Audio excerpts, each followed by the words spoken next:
the Trinity botnet is spreading on port 5555 TCP.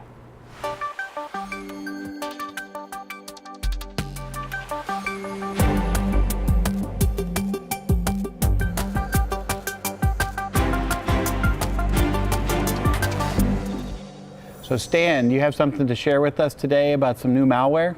Yes, I actually did read an article. Matt actually pointed me at it about this new malware family targeting the Android debug bridge on port 555 TCP, right? 5555. 4 fives. 4 fives. Yeah. So this is a new variant of malware that's already been spreading on that port. I think before we've heard many times about this. We've actually covered it on ThreatTraq many times.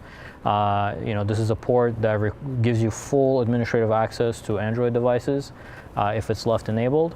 And you don't need any authentication or anything like that. Unfortunately, in this case, it's not the user at fault. It seems like probably one of the flavors of the Android devices came from the manufacturers.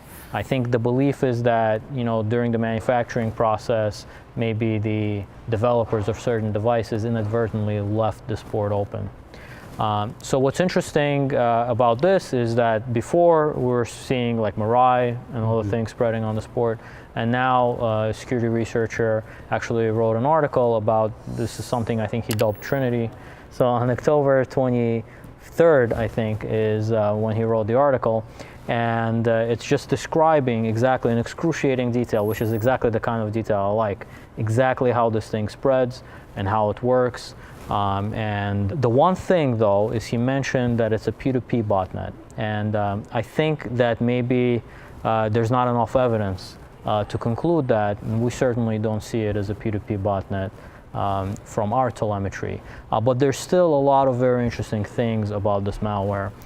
The fact that it's a coin mining malware is not new either. It's just a new flavor of coin mine, like cryptocurrency mining malware.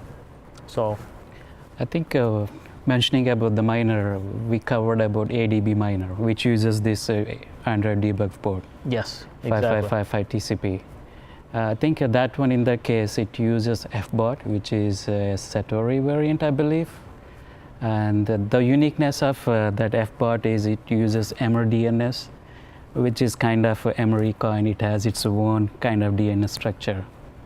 So even the domain name is there, unless you use through that memory DNS, you won't resolve it. Yes. So is there any mention of that? He did mention this. There's actually a lot of great detail in here. He goes like in a lot of different, he explains a lot of different parts of the malware and of previous malware families. So I definitely recommend everybody read it. And I actually prepared something special for you guys. So we've seen these graphs. This is the port.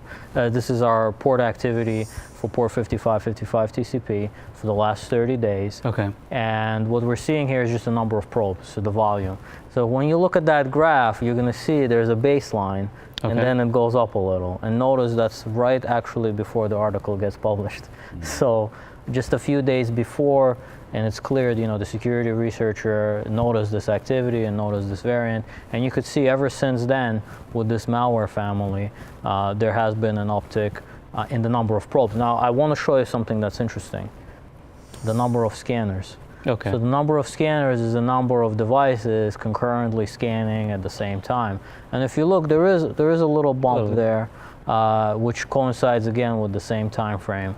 But overall, if you look at the number of scanners per hour, it's about the same, which is just under 20,000, about 18,000 scanners per hour. And that's interesting because what it's telling me is there's a new malware family, there's not more infected devices. I think what it shows us is that the number of devices out there that can be infected with this malware has stabilized and is about the same. But it does look like there are multiple adversaries looking to take advantage of the vulnerability on this Android debug bridge. So usually we tell people, change the default password. In this case, there's no login and password, so you can't do that. Because we tell you to patch. It really isn't a patch that'll fix this? Or? I think it's one of those things, you know how people always say, well, Android, and they use that as a thing for iPhone, like Apple iPhone is one major brand and then Android is the other. But under Android, you actually have a variety of different devices. Exactly. And I think here, there's a set of manufacturers that have left this port open the way it is. And just identifying those specific manufacturers, I think, is the problem. So always keep your firmware up to date. Check the manufacturer's website. If you get a little prompt on your devices, like your DVRs or webcams or even your TV, that says it's time to update, it's a good idea to take advantage of that.